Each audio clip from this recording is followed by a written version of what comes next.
नमो अरिहंताणं नमो सिद्धाणं नमो आयर्याणं नमो उवज्जायाणं नमो लोहे सव्वसाहुणम् एषो पंच समुक्कारो सव्वपावपणासनो मंगलाणं च सव्वेसिं परमं होई मंगलम्।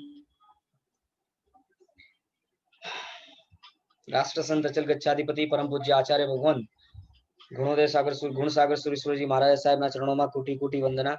तप चक्र चक्रवर्ती पूज्यपाद आचार्य भगवान गुणोदय सागर सुरेश्वर जी महाराज साहेब ना चरणों में कोटि कोटि वंदना।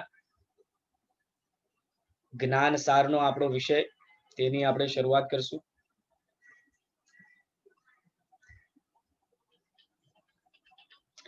ગયા વર્ગમાં આપણે 5 ગાથાઓ પૂર્ણ કરી અને છઠ્ઠી ગાથાનો ઉચ્ચાર આપણે જોયો હતો।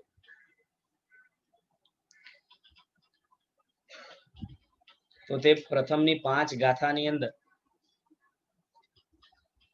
જે વિશેષ પ્રમાણે આપણને સમજાવવા માંગે છે તે એટલું છે કે પૂર્ણતા જે આપણે સમજીએ છીએ તેનાથી જુદી છે। આપણે ખરેખર જગતમાં રહેલા ભૌતિક જગતની અપેક્ષાએ તેની પ્રાપ્તિની અપેક્ષાએ પોતાને પૂર્ણ સમજીએ છીએ, પણ વાસ્તવિકતા કંઈક જુદી છે। ખરેખર તો જે સંપૂર્ણ જગત જે ભૌતિક પદાર્થોની પાછળ દોડી રહ્યો છે તે જ ભૌતિક જગતની ઉપેક્ષા કરવી એને જ પૂર્ણતા કહી છે। તે વાત આપણને 5 ગાથાઓ સુધીમાં સમજાવી છે। હવે છઠ્ઠી ગાથાની અંદર શું કહે છે તે પણ આપણે જોવાનો પ્રયત્ન કરીએ। લખે છે અપૂર્ણઃ પૂર્ણતામેતિ પૂર્યમાણસ્તુ હીયતે પૂર્ણાનંદ સ્વભાવોયમ જગત અદ્ભુતદાયકઃ। શું કહે? અહીંયા કહે છે કે અપૂર્ણ પૂર્ણતા પામે છે અને પૂર્ણ થતા અપૂર્ણતા પામે છે। જગતને આશ્ચર્ય કરનારો આ આનંદથી પરિપૂર્ણ આત્માનો સ્વભાવ છે। તો આ ગાથાની અંદર શું કહેવા માંગે છે કે ભાઈ જેમ જે ખરેખર પહેલા નંબરમાં તો જે અપૂર્ણ છે ને એ જ પૂર્ણ થઈ શકે, જે સંપૂર્ણ છે એ ક્યારે પાછો પૂર્ણ નહીં થાય। જેમ કે સિદ્ધ ભગવંતો જે છે જે હમણાં સંપૂર્ણપણે પોતાના આત્મ સ્વભાવમાં લીન છે, પોતાના અનંત ગુણોમાં મગ્ન છે, તેવા એ સિદ્ધ ભગવંતો તો પૂર્ણ જ છે। જ્યારે તેઓ સંસારની અંદર હતા, સંસારમાં રખડી રહ્યા હતા, તે બધા સિદ્ધ જીવો નિશ્ચય દ્રષ્ટિએ પૂર્ણ હતા, પણ સંસારમાં જ્યાં સુધી રખડી રહ્યા હતા ત્યાં સુધી હજી તે પૂર્ણતાને પામ્યા નથી। એટલે નિશ્ચય દ્રષ્ટિએ તેમના આત્મામાં પણ અનંત ગુણો તો હતા જ, પણ તે બધા ગુણો પ્રગટ થયા નહોતા। જેવા તે દરેકે દરેક આત્મા સિદ્ધ થયા કે તરત જ જે વ્યવહારિક અપૂર્ણતા હતી, એટલે કે જે સંસારિક ભ્રમણ હતું તે કપાયું, તે પૂર્ણ થયું, તે ખતમ થયું અને આત્માના અનંતે અનંત ગુણો બધા જ ગુણો પ્રગટ થયા। તો નિશ્ચયથી તો પૂર્ણ હતા જ, પણ અવસ્થાની અપેક્ષાએ પણ તેઓ પૂર્ણ થયા। તો જે હવે હમણાં વર્તમાનમાં જેટલા સિદ્ધ ભગવંતો છે તેઓ પૂર્ણ થયેલા જ છે। તો તેઓ અપૂર્ણ નથી, માટે તેઓ ફરી પૂર્ણ થાય એવી કોઈ શક્યતા। એનો અર્થ એ થાય છે કે જે સંસારમાં ભ્રમણ કરે છે અને જે ખરેખર હજી આત્મામાં સંપૂર્ણ રહી શક્યા નથી, એટલે કે આત્માના બધા ગુણો પ્રગટ થયા નથી, તેવા જીવો અપૂર્ણ છે અને તે જ જીવો પૂર્ણ થઈ શકે છે। પણ બીજી વસ્તુ એ આ ગાથાની અંદર એ લખે છે કે ભાઈ પૂર્ણ થતા થતા તેઓ અપૂર્ણ થાય છે, અપૂર્ણતાને પામે। હવે આ શું કહ્યું કે ભાઈ પૂર્ણ થતા થતા અપૂર્ણતાને પામે છે? તો કહેવા એ પ્રકારે માંગે છે કે જે જીવ પાંચમા નંબરની ગાથામાં આપણને બતાવ્યું, ચોથા નંબરની ને પાંચમા નંબરની ગાથામાં, કે જે આ જ્ઞાન દ્રષ્ટિ છે, આ જ્ઞાન દ્રષ્ટિ જેને પ્રાપ્ત થાય તેને ગારુડી મંત્ર સમાન ઔષધિ મળી છે કે જે સર્પના ઝેરને પણ દૂર કરી શકે છે. તો તે જ સંદર્ભમાં આગળ અહીં કહે છે કે એક વખત જો તે જીવની દ્રષ્ટિ ખુલી, જ્ઞાન દ્રષ્ટિ જીવને પ્રાપ્ત થઈ, તો હવે જ્ઞાન દ્રષ્ટિ પ્રાપ્ત થઈ જવાના કારણે જીવ પોતે ભૌતિક જગતથી, ભૌતિક પદાર્થોથી ધીરે ધીરે ધીરે પોતાનો જે સંયોગ છે, જોડાણ છે, તે ઓછું કરતો આવશે, તે ઘટાડતો જશે. એનો અર્થ શું છે કે ભૌતિક જગત સાથેનો સંયોગ જે જીવ પોતે પ્રયત્નપૂર્વક, પુરુષાર્થપૂર્વક ઘટાડે છે, એ શા માટે? પૂર્ણ થવા માટે. આત્માના સ્વભાવમાં સ્થિર થવા માટે જ તે ભૌતિક જગત સાથેનો જે સંયોગ છે એ ઘટાડે છે, એટલે પૂર્ણતા તરફ આગળ વધતો જાય છે. અને બીજી બાજુ કહે છે જેમ તે પૂર્ણતા તરફ આગળ વધતો જાય છે તેમ હમણાં જે ભૌતિક જગતોથી પોતાને પૂર્ણ માનતો હતો તે પૂર્ણતા ઘટતી જાય છે, તેમાંથી તે અપૂર્ણ થતો જાય છે. એટલે આત્મામાં રહેલી જે માન્યતાઓ છે, ખોટી માન્યતા, એ ખોટી માન્યતાઓ જેમ જેમ ઘટતી જશે, ખોટું જ્ઞાન, મિથ્યા જ્ઞાન જેમ જેમ ઓછું થતું જશે, અને જે વિપરીત આચરણ છે, મિથ્યા દર્શન, મિથ્યા જ્ઞાન અને મિથ્યા ચારિત્ર જેમ જેમ ઓછો થતો જશે, તેમ જીવ એ મિથ્યાત્વ અવસ્થાથી અપૂર્ણ થતો જશે, ઓછી થતી જશે તે અવસ્થા. એટલે મિથ્યાત્વમાંથી અપૂર્ણ બને છે અને સમ્યક્ત્વથી પૂર્ણ થાય છે.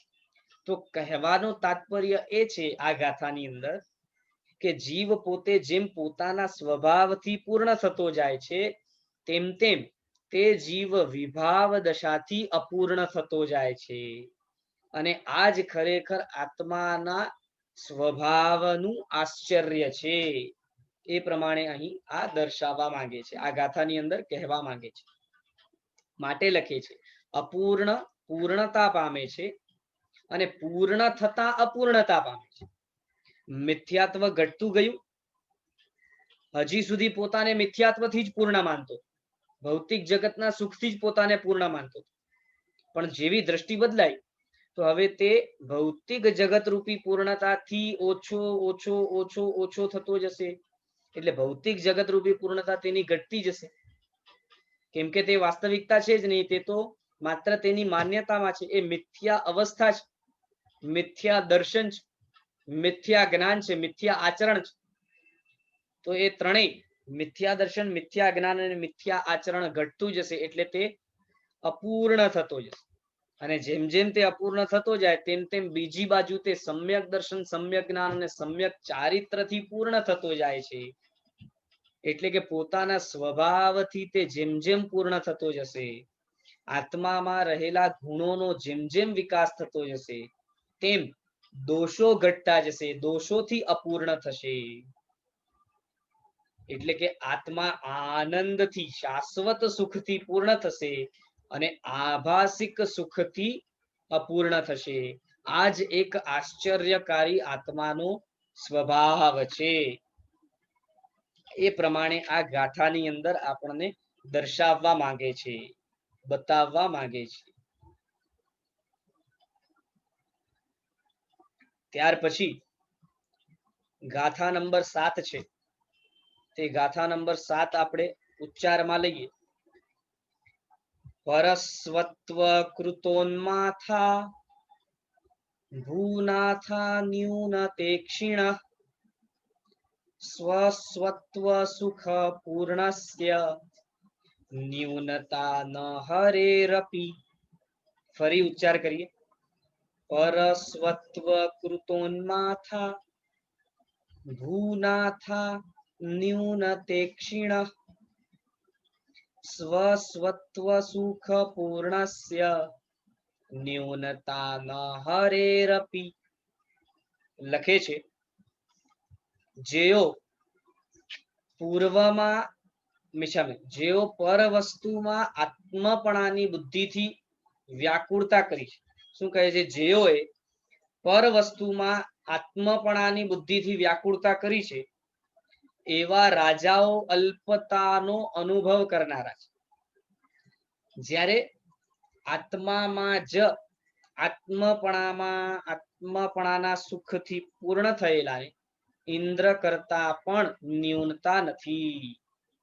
શું કહેવા માંગે છે?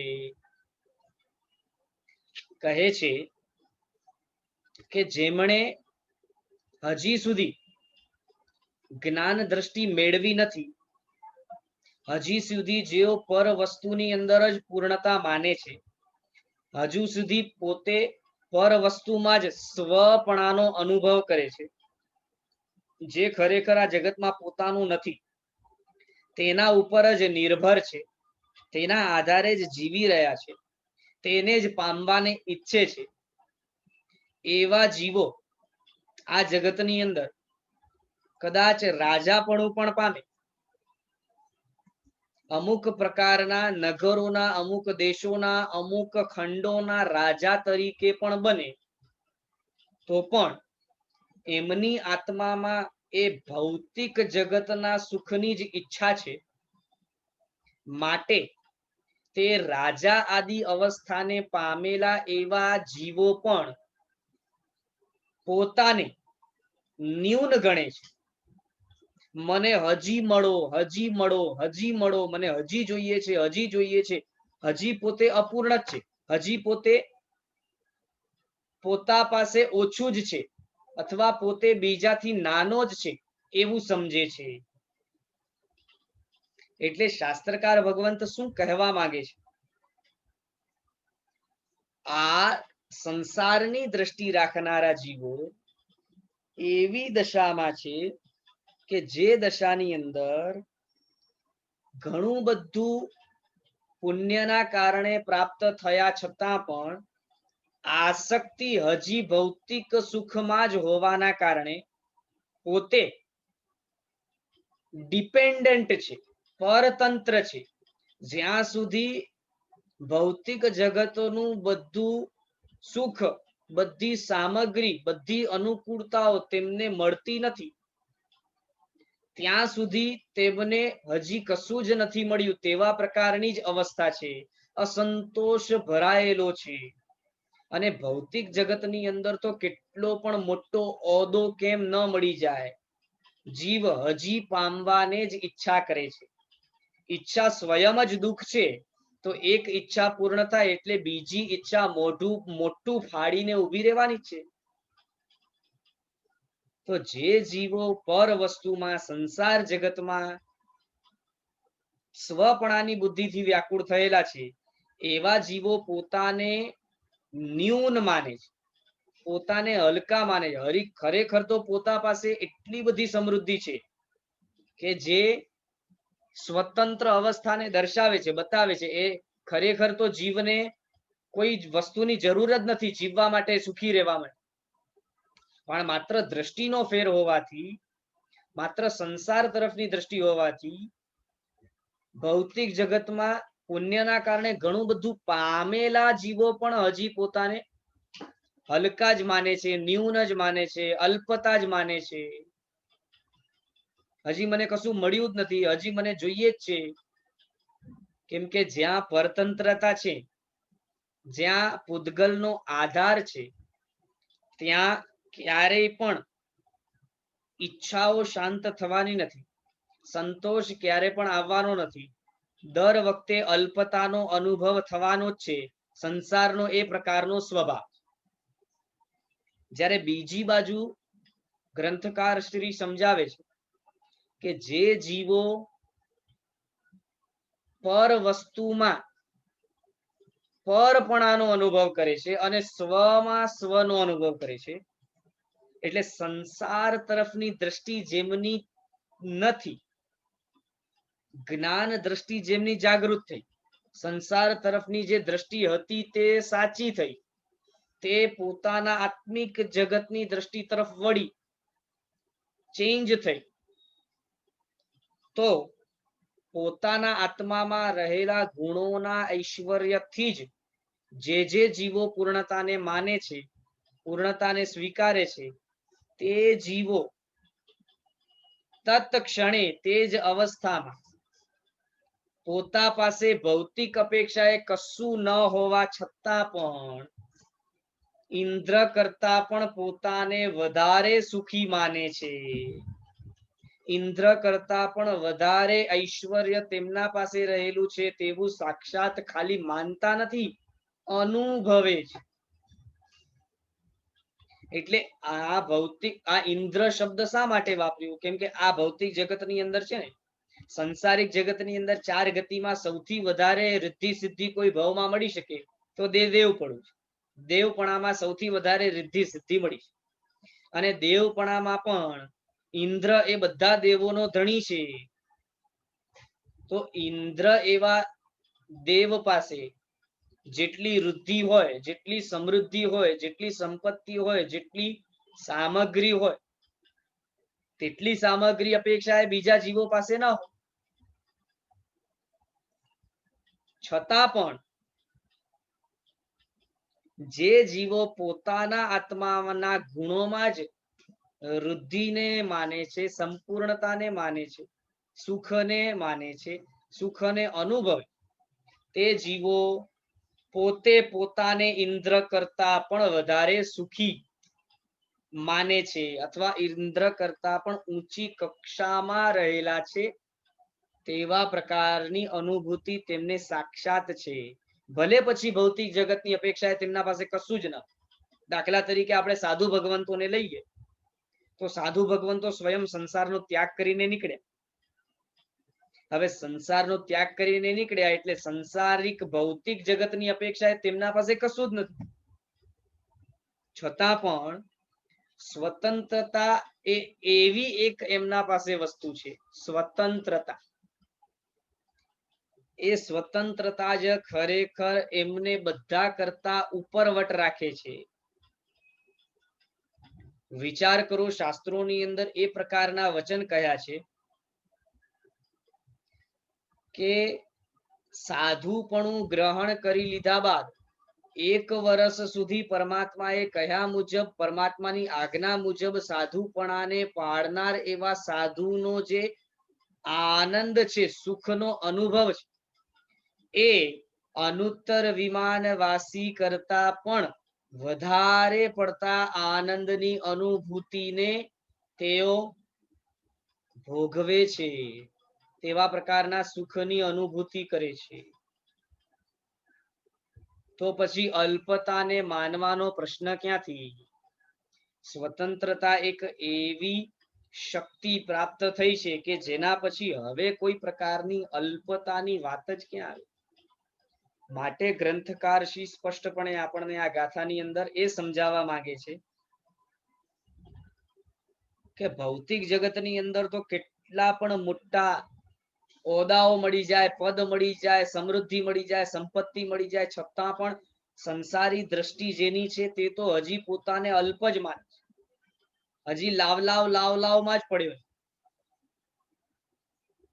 અને જે આત્મિક સમૃદ્ધિને પામ્યા છે, સ્વપણાનું ભાન છે, સ્વપણામાં પૂર્ણતાનું ભાન છે, તેવા આત્માઓ પાસે કશું જ ભૌતિક અપેક્ષાએ ન હોવા છતાં પણ સુખની અપેક્ષાએ કેટલા બધા સંતોષી છે. જે કેમ કે એમને સ્પષ્ટ છે, જે મારું પોતાનું છે મારા પાસે છે, હવે પર વસ્તુ મારા પાસે ન હોય એનાથી મારું શું બગડવા? કશું નહીં. એ પ્રમાણે અહીં આ ગાથાની અંદર સ્પષ્ટતા કરે છે અને માટે એ પ્રમાણે લખે છે, પરસ્વત્વ કૃતોન્માદ ભૂનાથા ન્યૂનતા ન્યૂનતે ક્ષીણ. ખૂબ જ સરસ રીતે આ એક એક ગાથાની અંદર મર્મ દર્શાવવા માંગે છે. પૂર્ણતા અષ્ટક, હજી તો આ છેલ્લી ગાથા બાકી છે પૂર્ણતા અષ્ટકની. અને આ 8 ગાથાઓની અંદર જ ગ્રંથકાર શ્રીએ કેટલું બધું આપણને આપી દીધું છે. 8મા નંબરની ગાથા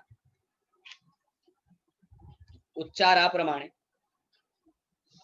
કૃષ્ણે પક્ષે પરીક્ષીણે શુક્લે ચ સમુદંચ્યતિ દ્યોતન્તે સકલાધ્યક્ષાઃ પૂર્ણાનંદ વિદોઃ કલા. શું કહે છે? કૃષ્ણ પક્ષનો ક્ષય થાય છે ત્યારે અને શુક્લ પક્ષનો ઉદય થાય છે ત્યારે કૃષ્ણ પક્ષે પરીક્ષીણ શુક્લે ચ સમુદંચતિ, એટલે કૃષ્ણ પક્ષનો ક્ષય થયે છે અને શુક્લ પક્ષના ઉદય થયે છે. પૂર્ણાનંદ રૂપ ચંદ્રની કળા કે જે સર્વને પ્રત્યક્ષ છે તે પ્રકાશમાન થાય છે. અર્થાત એમ કહેવા માંગે છે ચંદ્ર જે છે એ ચંદ્ર એક મહિનાની અંદર અમુક સમય ચંદ્રનો એવો આવે કે જ્યારે તે પૂર્ણ હોય અને ઘટતો જાય ઘટતો જાય ઘટતો જાય અને સંપૂર્ણ અદૃશ્ય થઈ જાય. અને અદૃશ્ય અવસ્થા જે છે એટલે સંપૂર્ણપણાથી લઈને અદૃશ્ય તરફની અવસ્થા જે છે તેને આપણે કૃષ્ણ પક્ષ કહીએ છીએ અથવા વદ પક્ષ કહીએ છીએ, જેમાં તે નાનો નાનો નાનો થતો જાય. અને જે અદૃશ્ય અવસ્થાથી પૂર્ણતા તરફની અવસ્થા જે છે, પૂનમ અમાસથી લઈને પૂનમ તરફની જે અવસ્થા છે તેને આપણે શુક્લ પક્ષ કહીએ છીએ અથવા સુદ પક્ષ કહીએ છીએ. ત્યાં ચંદ્ર પોતે ધીરે ધીરે ધીરે ધીરે વૃદ્ધિને પામતો જાય છે. તો શાસ્ત્રકાર ભગવંત એ પ્રમાણે કહેવા માંગે છે કે જે જીવો સંસારની દ્રષ્ટિથી યુક્ત છે, જે જીવો ભૌતિક જગતના સુખની પાછળ મગ્ન છે, તેવા જીવોનો કૃષ્ણ પક્ષ ચાલી રહ્યો છે. એટલે કે આત્મામાં નિશ્ચય દ્રષ્ટિએ પૂર્ણતા હોવા છતાં પણ આત્મા દિવસે ને દિવસે અપૂર્ણ થતો જાય, પૂનમથી અમાસ તરફ જતો જાય. પરંતુ જે જીવ સંસાર દ્રષ્ટિને ત્યજે છે, જે જીવની જ્ઞાન દ્રષ્ટિ ખુલે છે, જે જીવને ખરેખર પૂર્ણતાનો અર્થ સમજાય છે, પૂર્ણતા પર વસ્તુમાં નથી અને સ્વમાં છે, આત્મામાં રહેલા ગુણોમાં છે, તેના વિકાસમાં છે, તેનાથી જ અનંત સુખની પ્રાપ્તિ છે, તેવા પ્રકારની દ્રષ્ટિ જેને સમજાય છે તે જીવનો શુક્લ પક્ષ શરૂ થાય છે, કૃષ્ણ પક્ષ અંત થાય છે. અર્થાત તે જીવ કૃષ્ણ પક્ષથી હવે શુક્લ પક્ષ તરફ આગળ વધતો જાય છે.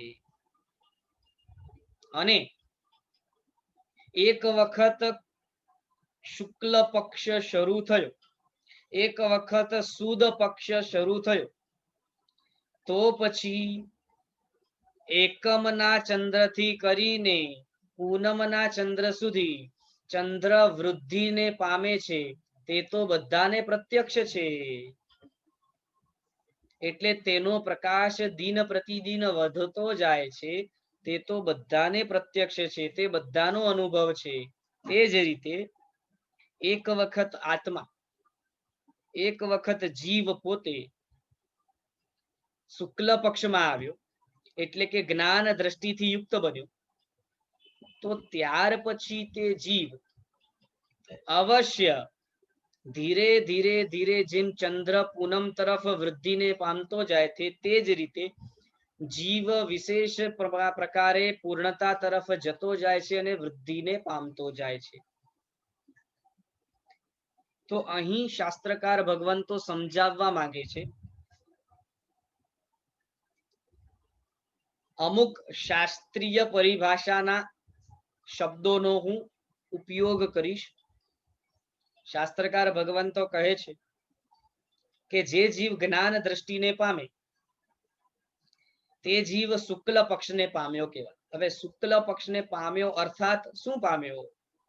જ્ઞાન દ્રષ્ટિ. એટલું તો આપણે સમજ્યા, પણ જ્ઞાન દ્રષ્ટિ પામ્યો, શુક્લ પક્ષ પામ્યો અર્થાત શું પામ્યો? તો શાસ્ત્રકાર ભગવંતો કહે છે કે તે જીવ ચરમાવર્તની અંદર આવ્યો કહેવાય. ચરમાવર્તની અંદર આવ્યો કહેવાય. હવે ચરમાવર્તની અંદર એટલે શું? તે ચરમાવર્ત શબ્દને સમજાવતા વિશેષ પ્રકારના વિવેચન શાસ્ત્રોની અંદર કરાયેલા છે. ચરમ આવર્ત આ બે શબ્દો ચરમાવર્ત શબ્દની અંદર છે. ચરમ આવર્ત, ચરમ એટલે છેલ્લું અને આવર્ત એટલે સર્કલ, સર્કલ ગોલ. તો આત્મા જે છે એ અનાદિકાળથી સંસારમાં પરિભ્રમણ કરે છે, છતાં પણ તે આત્માનો મોક્ષ હજી સુધી થયો નથી અને ક્યારે થશે તેની પણ હજી કંઈ ખબર નથી. પરંતુ જે જીવ જ્ઞાન દ્રષ્ટિને પામે તે જીવ અવશ્ય એક પૂદગલ પરાવર્તન કાળમાં મોક્ષે જવાનો જ છે તેવી અવસ્થાને તે પામે. તો એક પૂદગલ પરાવર્તન કાળની અંદર એક પૂદગલ પરાવર્તન માત્ર બાકી હોય તેને ચરમ આવર્ત કહેવાય, છેલ્લો સર્કલ. હવે ખાલી એક પૂદગલ પરાવર્તન વધારેમાં વધારે ભમવાનું છે સંસારમાં, એનાથી વધારે ભમવાનું નથી. એ પણ ભમવું જ પડે એવો કોઈ નિયમ નથી. વધારેમાં વધારે ભમવું પડશે, રખડપટ્ટી કરવી પડશે તો પણ કેટલી? માત્ર એક પૂદગલ પરાવર્તન. હવે આપણે આ માત્ર શબ્દ યુઝ કરીએ ને, માત્ર એક પૂદગલ પરાવર્તન, એટલે આપણને લાગે અરે બહુ ઓછું છે. પણ અનાદિ સંસારની અપેક્ષાએ એક પૂદગલ પરાવર્તન ઘણું ઓછું છે, માટે માત્ર શબ્દ ઉપયોગ કરીએ છીએ. પણ કાળની અપેક્ષાએ એક પૂદગલ પરાવર્તન પણ ઘણું મોટું છે. એક પૂદગલ પરાવર્તનની વ્યાખ્યા શું? તો શાસ્ત્રકાર ભગવંતો કહે છે એક પૂદગલ પરાવર્તનની અંદર અનંત ઉત્સર્પિણી અવસર્પિણી કાળ વ્યતીત થાય. શું કીધું? એક પૂદગલ પરાવર્તનની અંદર અનંત ઉત્સર્પિણી અવસર્પિણી કાળ વ્યતીત થાય, છતાં પણ અનાદિ સંસારની અપેક્ષાએ અતિ અલ્પ કાળ હોવાથી એમ કહ્યું કે માત્ર એક પૂદગલ પરાવર્તન જ ઉત્કૃષ્ટથી હવે ભ્રમણ બાકી છે. તો તેવા જીવો ચરમાવર્તમાં આવેલા કહેવાય. હવે ચરમાવર્તની અંદર પણ છે ને બે પ્રકાર. એક કાળથી ચરમાવર્ત છે, એટલે કે સમયનો પૈયો ફરતો જાય અને જીવ નિયતિના કારણે કાળચક્રની અંદર ચરમ આવર્તની અંદર આવી, કાળથી ચરમ આવર્તની અંદર આવી. એટલે કે ફરવાનું ખાલી એક પૂદગલ પરાવર્તન જ છે એટલું નક્કી, પણ હજી સુધી જ્ઞાન દ્રષ્ટિને ન પામ્યો હોય એવું બની છે, એને કાળથી ચરમાવર્તમાં આવ્યો કહેવાય. બીજું છે લક્ષણથી ચરમાવર્ત. અહીંયા શાસ્ત્રકાર ભગવંતો કહે છે જે જ્ઞાન દ્રષ્ટિને પામે ને તે જીવ ખરેખર લક્ષણથી ચરમાવર્તમાં આવેલો કહેવાય. એટલે કે ગુણોથી લક્ષણથી ચરમાવર્તમાં આવ્યો, અને લક્ષણથી ચરમાવર્તમાં આવ્યો એટલે હવે અવશ્ય ધીરે ધીરે ધીરે ધીરે તે વિકાસ કરતો જશે. સમ્યક્ત્વ નથી પામ્યો, હજી દશા મિથ્યાત્વની જ છે, પણ અવસ્થા એ બદલાઈ કે હજી સુધી મિથ્યાત્વ ગાઢ હતું, અતિ તીવ્ર હતું, અતિ મજબૂત હતું, સંસારમાં રખડાવી શકે તેવું હતું, અનંત કાળ રખડાવી શકે તેવું હતું. પણ જ્ઞાન દ્રષ્ટિ પ્રગટ થઈ માટે હવે જ્ઞાન દ્રષ્ટિ પ્રગટ થઈ માટે હવે ગાઢ મિથ્યાત્વ રહ્યું નથી, મિથ્યાત્વ મંદ પડ્યું. ચરમાવર્તમાં જીવ લક્ષણથી આવી ગયો એની ખાતરી શું તે સમજાવતા કહે છે, જે જીવ જ્ઞાન દ્રષ્ટિને પામે તે લક્ષણથી ચરમાવર્તમાં આવે. એ તો આપણે સમજ્યા, પણ જ્ઞાન દ્રષ્ટિને પામે એના ઉપર થોડો હજી ખુલાસો કરીએ તો ફર્સ્ટ ક્લાસની અંદર કદાચ મેં કહ્યું હતું કે આપણી અવસ્થા એવી છે કે આપણે અનાદિકાળથી ગુણો પ્રત્યે દ્વેષ લઈને બેઠા છીએ અને દોષો પ્રત્યે રાગ લઈને બેઠા છે. ગુણો પ્રત્યે 100% દ્વેષ અને દોષો પ્રત્યે 100% રાગ. આપણી આ અવસ્થા એ સંસાર દ્રષ્ટિની અવસ્થા છે. હવે એ અવસ્થામાં જ્યારે ત્રુટિ આવે, સંસાર તરફનો દોષો તરફનો જે 100% રાગ છે, એ દોષો તરફનો 100% રાગ જે છે એમાં ઉણપ આવે, એ રાગ 100% થી ઓછો થાય, તૂટે, તેને કહે છે લક્ષણથી ચરમાવર્તમાં આવવું. દોષો પ્રત્યે હવે રાગ ઘટે, દોષોને જીવ દોષ તરીકે ગ્રહણ કરવાનું, સ્વીકારવાનું શરૂ કરે. હજી તો છે ને દોષોમાં જ ગુણ બુદ્ધિ હતી, એટલે કે દોષો જ ગમતા હતા, દોષોમાં મજા આવતી હતી, દોષોમાં રહેવું ગમતું હતું, દોષો જ ખરેખર સુખના કારક છે એવું લાગતું. પણ જેવી જ્ઞાન દશા ચેન્જ થાય એટલે હવે જીવને ખાતરી થાય, સ્પષ્ટ થાય કે આ દોષ છે, આ ખરાબ છે, આ દુઃખનું કારણ છે, આ ત્યજવા યોગ્ય છે. આવા પ્રકારની બુદ્ધિ જીવની જાગે. દોષ તરફ દોષપણાનો સ્વીકાર, દોષ તરફ દોષપણાની દ્રષ્ટિ જાગે અને દોષ ખરાબ છે, દોષ દુઃખરૂપ છે, દોષ દુઃખનું કારણ છે તેવી સ્પષ્ટતા.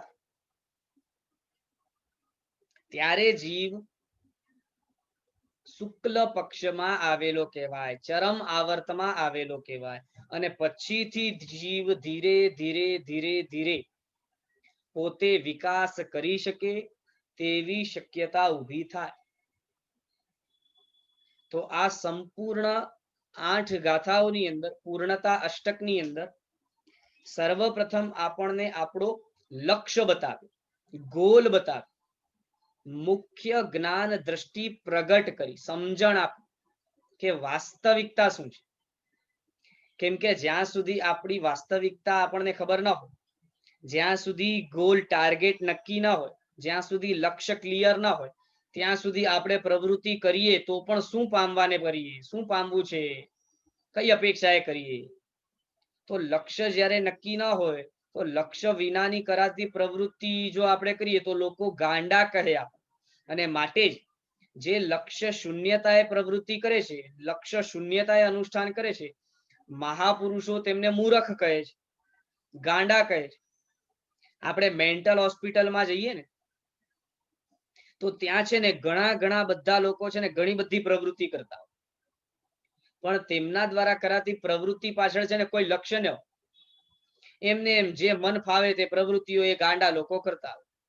અને આપણે પોતે સમજતા હોઈએ કે આ બિચારો આવી પ્રવૃત્તિ કરે છે ને છતાં પણ આ ગાંડો છે એટલે આવી પ્રવૃત્તિ કરે છે, એનો કોઈ લક્ષ્ય નથી, પ્રવૃત્તિથી કંઈ પામવાને ઈચ્છતો નથી, પણ મગજ ઢીલો છે, કામ નથી કરતું મગજ, માટે આવી પ્રવૃત્તિ કરે.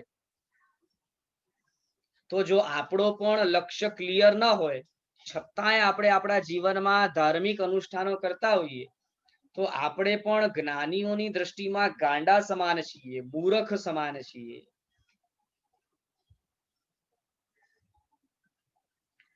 એવા મૂર્ખતાને દૂર કરવા માટે સર્વપ્રથમ પૂર્ણતા અષ્ટકની અંદર આપણને લક્ષ્ય બતાવ્યું, પૂર્ણતા શું છે તે સમજાવ્યું.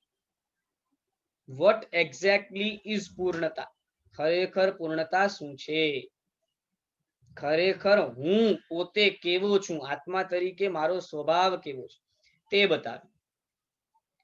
ત્યાર પછી આ પૂર્ણતા અષ્ટકની અંદર લક્ષ્ય કેન્દ્રમાં રાખવા માટેનો પ્રયત્ન પૂર્ણ થાય, જીવ જ્ઞાન દ્રષ્ટિ જીવની ખીલે, જીવ શુક્લ પક્ષમાં આવે, ત્યાર પછી જ જીવ આગળની તૈયારી કરી શકે. માટે હવે અહીંયાથી આગળ વધવા માટે લક્ષ્યને તો બરાબર સેન્ટરમાં રાખી દીધું, કેન્દ્રમાં રાખી દીધું.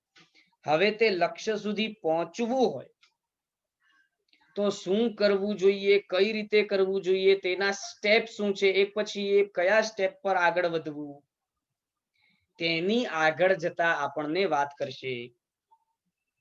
અને માટે પૂર્ણતા અષ્ટક પૂર્ણ કર્યા બાદ મગ્નતા નામનો 8 ગાથાનો અષ્ટક આવે છે. પૂર્ણતા પછી મગ્નતા. શું નામ છે બીજા અષ્ટકનું? મગ્નતા. તો લખે છે જ્ઞાન મગ્નતા. જ્ઞાન મગ્નતા. જુઓ, આ સંપૂર્ણ ગ્રંથની અંદર છે ને જ્ઞાનને કેન્દ્રમાં રાખ્યું છે. માટે પૂર્ણતાની અંદર જ્ઞાન દ્રષ્ટિની વાત કરી, હવે મગ્નતાની અંદર જ્ઞાન મગ્નતાની વાત કરી છે. કેમ કે ગ્રંથનું નામ શું છે? જ્ઞાન સાર. તો જ્ઞાન સાર ગ્રંથનું નામ છે, એનું અર્થ જ છે કે જ્ઞાનને કેન્દ્રમાં રાખીને તેનું સંપૂર્ણ સાર પ્રગટ કરશે. માટે પ્રથમ અષ્ટકની અંદર જ્ઞાન દ્રષ્ટિની વાત કરી, બીજા અષ્ટકની અંદર જ્ઞાન મગ્નતાની વાત કરે છે.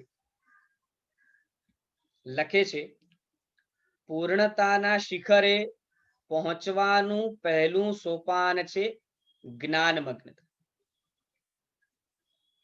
ગોલ તો આપણે નક્કી કર્યું કે ભાઈ પૂર્ણ થવું છે, પણ એ પૂર્ણતાના શિખરે પહોંચવા માટે, તે સંપૂર્ણ ટાર્ગેટ જે છે આપણો, જે લક્ષ્ય છે ત્યાં સુધી પહોંચવા માટે આપણને સર્વપ્રથમ સીડી શું છે તો કહે છે જ્ઞાન મગ્નતા. એ સર્વપ્રથમ પગથિયું છે. આપણે ભૂલ શું કરીએ? આપણે ક્રિયામગ્નતા લાવી દઈએ. ક્રિયામગ્નતા લાવવામાં વાંધો નથી, પણ આપણી ભૂલ એ છે કે કઈ ક્રિયા ક્યારે કેટલા સમયે કેવી રીતે કરવાની હોય તે બધું જાણ્યા વિના જ આપણે ક્રિયામાં જોઈન્ટ થઈ, અને પછી થાય શું? ક્રિયા કર્યા છતાં પણ જીવનમાં કોઈ ફેરફાર ના આવે, એટલે પછી દ્રાક્ષ ખાટી છે. જેમ ઓલો શિયાળ પોતે પ્રયત્ન કરવા છતાં પણ દ્રાક્ષને મેળવી ન શકે, એટલે પછી દ્રાક્ષને ગાળો આપે કે દ્રાક્ષ આ બેકાર છે, ખાટી છે.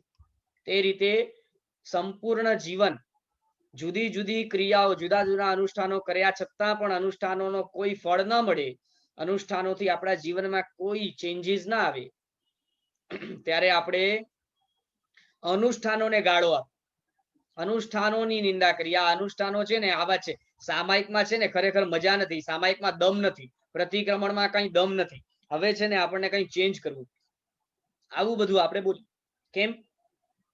કેમ કે આપણને એ ખબર જ નથી કે સેકન્ડ સ્ટેપ શું છે. અને અહીંયા સેકન્ડ સ્ટેપ બતાવે જ્ઞાન મગ્નતા. વિષય મગ્નતા તો ઘણી અનુભવી. શું કહે છે? જ્યારે જ્ઞાન દ્રષ્ટિ જાગૃત નથી થઈ, જ્યારે સંસારની દ્રષ્ટિ હતી, ત્યારે તો ભૌતિક જગતના ભોગ સુખોની અંદર કેવી મગ્નતા હતી.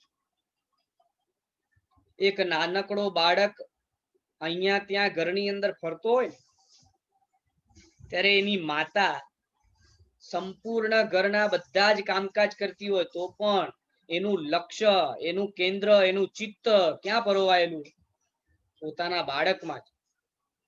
દર એક પ્રવૃત્તિ કરતા છતાં પણ પોતે બરાબર ધ્યાન રાખે કે બાળક શું કરે છે, ક્યાં છે, કઈ જુદું ખાતો તો નથી ને કઈ મોઢામાં નાખતો તો નથી ને બધું બરાબર એને ધ્યાન હોય, કેમ કે એનું ચિત્ત જ બાળકમાં પરોવાય છે. તે જ રીતે સંસાર દ્રષ્ટિની અંદર છે ને આપણે બધાએ વિષયોમાં બરાબર ચિત્ત પરોવીને રાખે, વિષય મગ્નતા ઘણી અનુભવ. પરંતુ હવે જ્યારે જ્ઞાન દ્રષ્ટિ જાગી છે તો શું કરવાનું છે? તો લખે છે પરંતુ એના પરિણામે અશાંતિ, સંતાપ અને ઉદ્વેગ જ મળ્યા છે. જે સંસાર દ્રષ્ટિ હતી તે સંસાર દ્રષ્ટિની અવસ્થામાં તો વિષયોમાં મગ્નતા હતી અને એના કારણે મળ્યું શું? દુઃખ જ દુઃખ મળ્યું. સંસારની અંદર અથડામણ, કૂટામણ, અહીંયા ત્યાં રખડવું, ચાર ગતિમાં ભ્રમણ, એના સિવાય મળ્યું શું? માટે કહે છે કે જે મગ્નતાના પરિણામે પરમ આનંદનું પિન પોઈન્ટ ખુલી જાય, અક્ષય પ્રસન્નતાનો પાતાળ કૂવો મળી જાય, દિવ્ય ચિંતનની પગદંડી લધી જાય, તેવી મગ્નતા મેળવવા માટે આ અષ્ટકનું પુનઃ પુનઃ પરિશીલન કરવું પડશે. એકવાર તો વાંચન કરી જુઓ. શું કહે છે કે ભાઈ હવે દ્રષ્ટિ ખુલ્યા બાદ જીવનમાં શું કરવું જોઈએ, ફર્સ્ટ સ્ટેપમાં શું કરવું, તે આપણને આ મગ્નતા અષ્ટકની અંદર સમજાવશે. અને માટે મગ્નતા અષ્ટકની 8 જે ગાથાઓ છે તે એક એક ગાથા આપણે શાંતિથી જાણવાનો પ્રયત્ન કરશું, તેમાં રહેલા રહસ્યને સમજવાનો પ્રયત્ન કરશું. એ રીતે સેકન્ડ અષ્ટક તરફ આપણે આગળ વધી અને આ જ્ઞાનસારના સારને જાણવાનો પ્રયત્ન યથાશક્તિએ કરશું. તો આજ માટે આપણે જે અહીં પૂર્ણતા અષ્ટકને પૂરું કરીને સમજ્યા છીએ તેટલામાં કોઈને પણ કોઈ પ્રશ્ન હોય તો આપ હેન્ડ રેઝ કરી શકો છો. જ્યોતિબેન બોલો. આપણે જે ગાથામાં સમજાવ્યું કે પૂર્ણતાથી અપૂર્ણ તરફ અને અપૂર્ણતાથી પાછા અપૂર્ણ તરફ, એટલે કે બાહ્ય પૌદ્ગલિક સુખોને છોડીને આપણે આત્માની પૂર્ણતા મેળવી શકીએ. અને એમાં જ જે પૌદ્ગલિક સુખોની ન્યૂનતા એટલે કે અપૂર્ણતા હોય એ જ પૂર્ણતા માટે જરૂરી છે. બરાબર છે. એટલે કહેવાનું એ ગાથામાં કહેવાનું તાત્પર્ય એ છે કે આત્માનો પોતાનો સ્વભાવ એવો છે ને કે જેમ જેમ પોતે આત્માના ગુણોથી પૂર્ણ થતો જાય છે ને તેમ ઓટોમેટિક તેના અંદરથી જે ખોટી માન્યતા રૂપ સંપૂર્ણ જગત છે એ જગત ઓટોમેટિકલી નીકળતું જાય છે. એટલે એક બાજુ આત્મા પૂર્ણ થતો જાય છે અને બીજી બાજુ આત્મા અપૂર્ણ થતો જાય છે. તો ગુણોથી પૂર્ણ થાય છે અને દોષોથી અપૂર્ણ થાય છે. તે રીતે. ઓકે, આભાર સર. હાજી, આભાર. ગીતાબેન બોલો. પ્રણામ. જી પ્રણામ. સાહેબ, તમે કહ્યું ને કે જેવી રીતે કાલક્રમે ચર્માવર્તમાં આવે તો એને કાલક્રમે જે આવતું હોય તો એને પુરુષાર્થ તો કરવાનો ઓછો હોય છે. અને અચ્છા, સમજી ગયો તમારો પ્રશ્ન. હું સમજ્યો. તમે એ પ્રમાણે કહેવા માંગો છો કે કાળથી ચર્માવર્તમાં આવવા માટે પુરુષાર્થ એ મુખ્ય કારણ નથી બનતું એમ? હાજી હાજી. અને પુરુષાર્થથી જો આવીએ તો એમનો જ્ઞાન દશા ખીલેલી હોય, એમ તમે કહ્યું, તો કાળક્રમે આવ્યા હોય એમની બી જ્ઞાન દશા તો ખીલી શકે ને? જુઓ, જે કાળક્રમે આવે ને તેની જ્ઞાન દશા ખીલેલી હોય જ, તેવો કોઈ એકાંતે નિયમ નથી. હા, એ વાત સાચી. પણ જેની જ્ઞાન દશા ખીલેલી હોય તે અવશ્ય કાળથી પણ ચર્માવર્તમાં આવે જ. પણ એવું ના હોય કે કાળક્રમે તમે જ્ઞાન દિશા ખીલે ત્યારે જ તમે ચર્માવર્તમાં આવી શકો? ના, એવું એકાંત નથી. અને કાળક્રમે આવે તો એને બી એટલો સમય તો છેલ્લો એક પૂતગલ પરાવર્ત જ રહ્યો ને, એટલે એની પાછળથી ખીલી શકે. હા, પાછળથી જ્ઞાન દશા ખીલે એ બરાબર છે. પણ જ્યારે એ કાળથી ચર્માવર્તમાં આવ્યો છે તો કાળથી ચર્માવર્તમાં આવવા પાછળ જ્ઞાન દશા જ કારણ છે નથી, એવું નથી. અચ્છા, એટલે બીજા કયા કારણ હોય? ત્યાં મુખ્ય કારણ કાળ જ છે. ત્યાં મુખ્ય કારણ કાળ છે.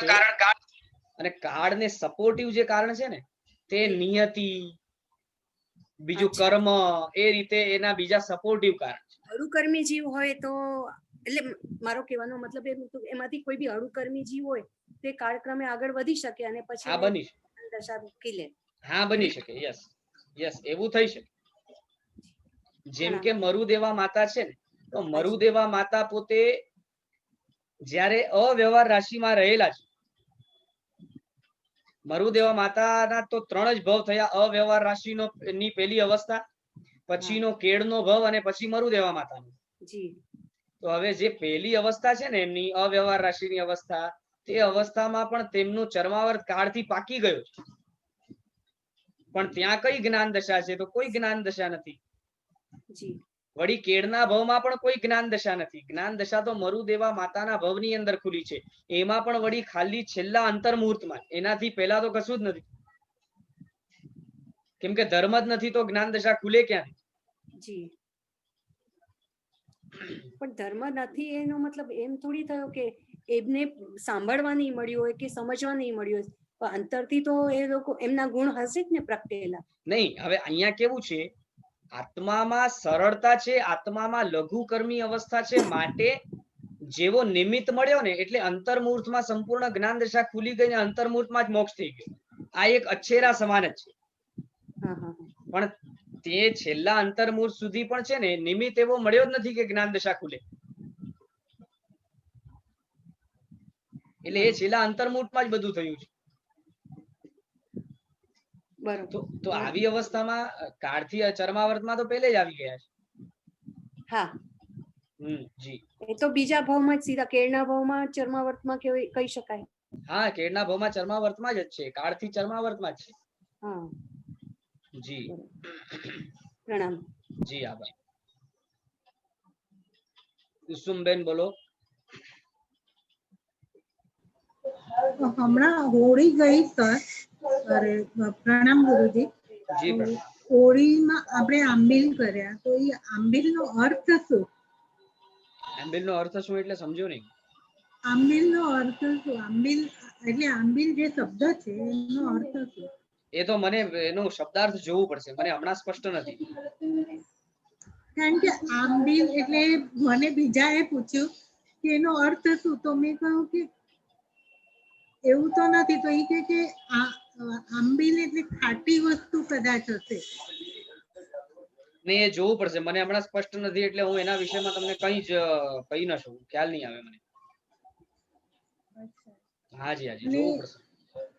અને જે આ આત્માની પૂર્ણતા, તો એ આત્માની અંદર દબાયેલી હોય કે કર્મનું આવરણ હોય? કર્મનું આવરણ છે, એના કારણે ગુણો ઢંકાયેલા છે. જેમ આપણને શાસ્ત્રોમાં સૂર્યનું ઉદાહરણ બતાવે છે ને કે ભાઈ સૂર્યમાં પ્રકાશ છે, છતાં પણ જો સૂર્યની આડે વાદળ આવી જાય તો તેનો પૂર્ણ પ્રકાશ ખીલીને પ્રકાશિત થતો નથી. તે જ રીતે આત્મામાં અનંત ગુણ હોવા છતાં પણ તે બધા ગુણો સંપૂર્ણપણે એટલા માટે ખીલેલા નથી કેમ કે કર્મરૂપી આવરણ આવે છે.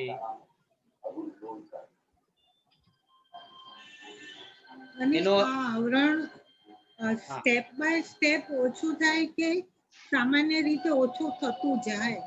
નહીં, સ્ટેપ બાય સ્ટેપ ઓછું થાય. આપણે જેમ પુરુષાર્થ કરીએ તેમ ઓછું થાય. એટલે ખાલી કર્મોનું આવરણ જો આપણે કહીએ ને તો અમુક ભવોમાં અમુક પુણ્ય ઉપાર્જન કરવાના કારણે ભવની અપેક્ષાએ અમુક સમય સુધી અમુક કર્મોનું આવરણ ઓછો થઈ જાય, એવું બની શકે. પણ આત્મામાં કર્મ કરવાની જે તૈયારી છે ને એના કારણે સંપૂર્ણપણે કર્મનું આવરણ ઓછું થઈ શકે તેવી તૈયારી હજી આપણામાં ચાલુ નથી. જેમ કે ઉદાહરણ તરીકે કોઈક આપણો વિશિષ્ટ પુણ્ય હોય અને એના કારણે કોઈ દેવનો ભવ મળે, તો તે દેવના ભવની અંદર જ્ઞાનાવરણીય કર્મ આદિમાં ક્ષયોક્ષમ થાય તો અવધિ જ્ઞાન પણ પ્રાપ્ત થાય. તે ભવ સ્વભાવે છે. ત્યાં કર્મ ઓછા જ થયા છે, કર્મમાં ક્ષયોક્ષમ થયો છે. પણ એ જ્ઞાનાવરણીય આદિ કર્મમાં ક્ષયોક્ષમ થાય એનો અર્થ એ નથી કે આપણે મોક્ષ તરફ આગળ વધ્યા. એ તો મોહનીયમાં થાય ક્ષયોક્ષમ સ્વેચ્છાએ, તો આપણે મોક્ષ તરફ આગળ વધીએ. એટલે અહીંયા ઈચ્છા જ કામ કરશે? જી ચોક્કસ. આભાર સર. હાજી હાજી આભાર. આરતી બેન બોલો.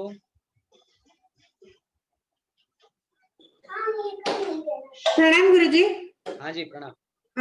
જીવ જ્યારે ચર્માવ્રતમાં પ્રવેશ કરે એના એ પછી પાછો ફરી શકે ખરો?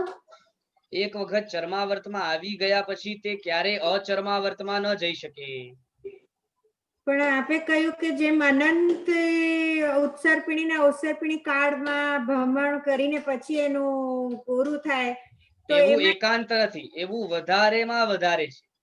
અચ્છા, તો એમાં ક્યાંય જીવ પડવાની શક્યતા ખરી?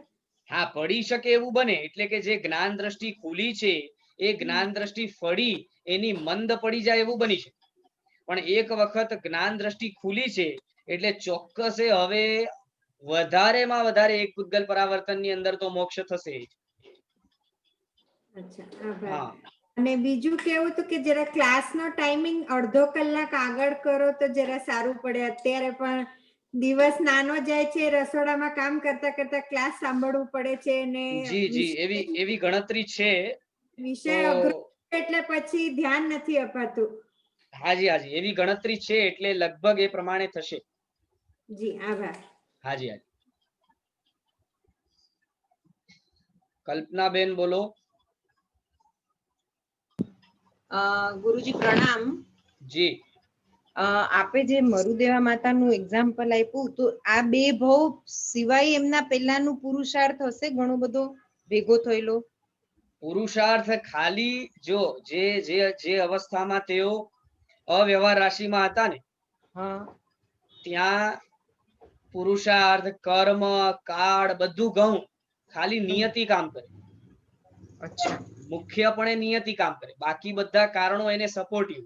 એક વખત અવ્યવહાર રાશિથી વ્યવહારમાં આવી ગયા તો વ્યવહારમાં આવી ગયા પછી પણ કેળના ભવની અંદર પણ જે એમને અકામ નિર્જરા કરી તો અકામ નિર્જરા કરી તેમાં કર્મની લઘુતા મુખ્ય કામ કરે છે. અચ્છા. હા, અકામ નિર્જરા કરી તેમાં જે પુરુષાર્થ છે એ પુરુષાર્થ ગૌણ સ્વરૂપે અવશ્ય કામ કરે. બરાબર. તો અને પછી ના બધા કર્મો બી બધા જે ભેગા થયા હશે એટલા શાંત એ બધા ત્યારે ઉદયમાં આવે એવું જરૂરી? ના, એવું એકાંત નથી. જેટલા બધા કર્મો આત્મામાં ચોંટેલા છે તે એકી સાથે ઉદયમાં આવે તેવું નથી. અચ્છા, બરોબર. હા, એટલે મુખ્યપણે પુરુષાર્થનો રોલ ક્યાં આવ્યો? મરુદેવા માતાના ભાવમાં. અચ્છા, બરોબર.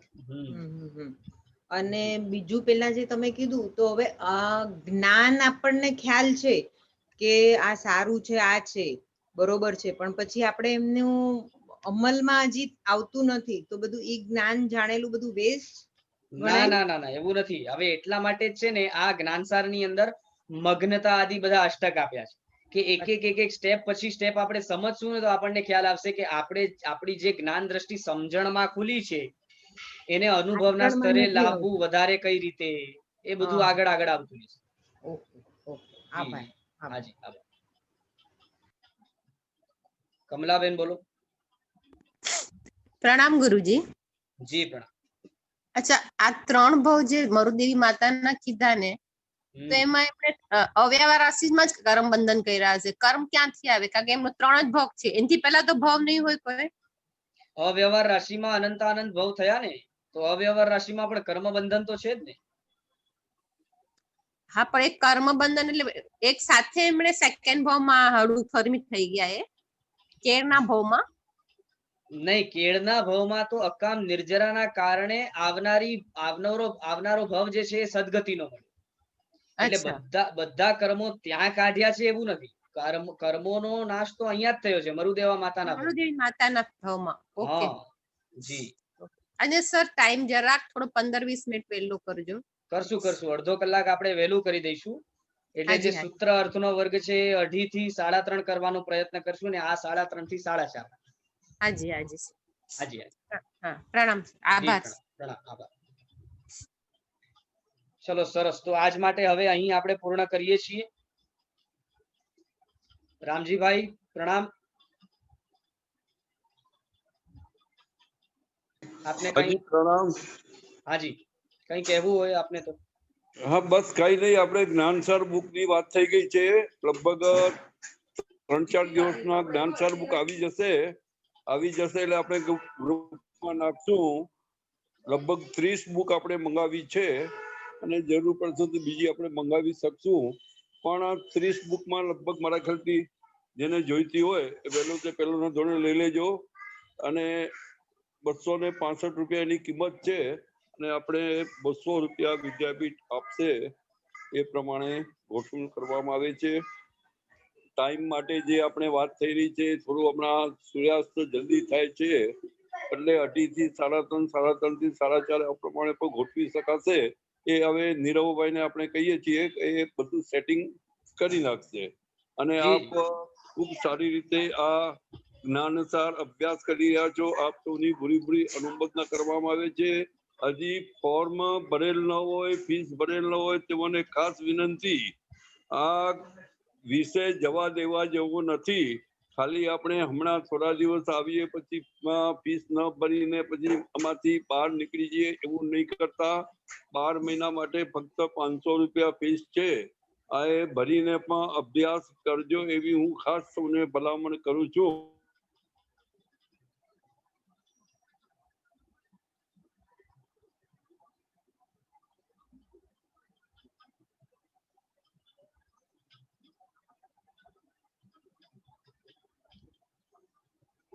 ચલો તો લગભગ એમનો નેટવર્ક પ્રોબ્લેમ થયો છે. ઓકે, તો આજ માટે હવે આપણે આટલું રાખીએ. જીના આજ્ઞા વિરુદ્ધ બોલાયું હોય તો વિક્ષામિ દુક્કડમ. સર્વમંગલ માંગલ્યમ સર્વ કલ્યાણ કારણમ પ્રધાનમ સર્વ ધર્માણામ જૈનમ જયતિ શાસનમ જીન શાસન દેવ કી જય. પ્રણામ. પ્રણામ બધા. આભાર નીરવભાઈ. હાજી આભાર. આભાર સૌને.